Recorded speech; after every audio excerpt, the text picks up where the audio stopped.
Welcome back to Primetime News, and a special welcome if you're watching online at onespotmedia.com. 18 more employees at the Alarica call center in Portmore St. Catherine have tested positive for COVID-19. Those and other cases have helped push the total number of confirmed cases in Jamaica to 125. 21 persons have also recovered from the coronavirus. Health Minister Dr. Christopher Tufton gave details in Parliament today. Andrea Chisholm was listening and now joins us live in studio. Andrea. Well, Herman, first of all, let me give you a breakdown of the new confirmed cases of COVID-19 that pushed Jamaica's total to 125.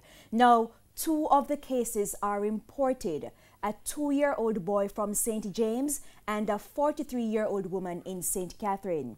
Health Minister Dr. Christopher Tufton gave details about the remainder.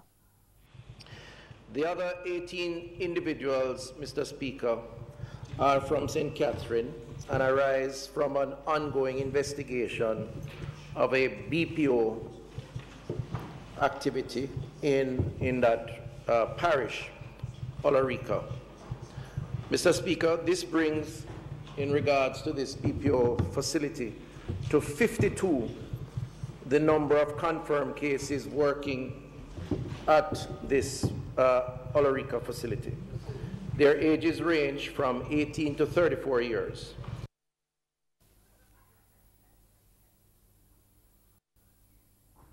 Now, 47 of the Alarica workers are from St. Catherine, 3 from Kingston and St. Andrew, 1 from Clarendon, and 1 from Portland.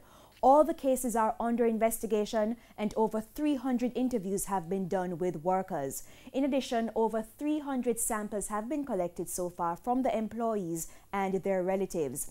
The health minister said by Friday, almost 800 workers at the call center are expected to be tested. Now on Tuesday, the Prime Minister indicated that those responsible for the outbreak at Alarica could find themselves in trouble with the law. I have asked the Commissioner of Police to thoroughly investigate, along with the Health Department, the circumstances under which this outbreak took place and to pursue charges under the Disaster Risk Management Act. We cannot take this thing lightly, and consequences must fall where we can establish culpability.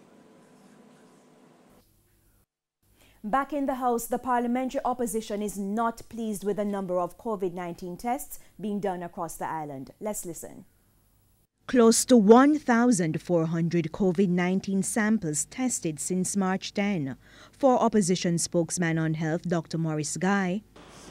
Yet, Minister, the facilities at the National Influenza Laboratories were upgraded to do 1,260 tests per week, and that was like 2 weeks ago. By Friday of this week, Mr. Speaker, we will add a second facility to do COVID-19 testing. This is at the National Public Health Lab, and this facility is now being installed. We expect that this will be able to do an additional 350 samples per 8-hour shift. That means the officials will be able to double their testing capacity. 5 mobile testing units have been retrofitted and 4 dispatched. They'll begin collecting samples on Friday in the Northeast and Southeast Regional Health Authorities. Testing too for another category of persons. This morning, evidence is coming out of CDC in the States that 10 to 20% of the total number of COVID positive cases are among healthcare workers. So it is even more persuasive argument why we should be testing our frontline workers. So we outlined several protocols that guides who is tested. And it includes, testing asymptomatic persons. You gave an impression earlier that we were not. I'm saying we do test in asymptomatic persons. Secondly, it includes testing healthcare workers. In the meantime, the government has ordered $1 billion worth of personal protective equipment, which includes 35 ventilators and beds for intensive care units.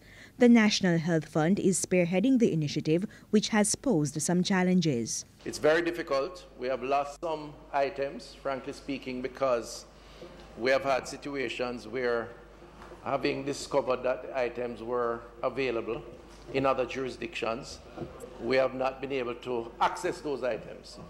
And then also, Mr. Speaker, we have had situations where we have accessed the items, offered to pay to source, but there is no logistics arrangement. Hospitals, however, have 2 to 3 weeks' supply of PPEs. Additional gear is in the storeroom of the NHF.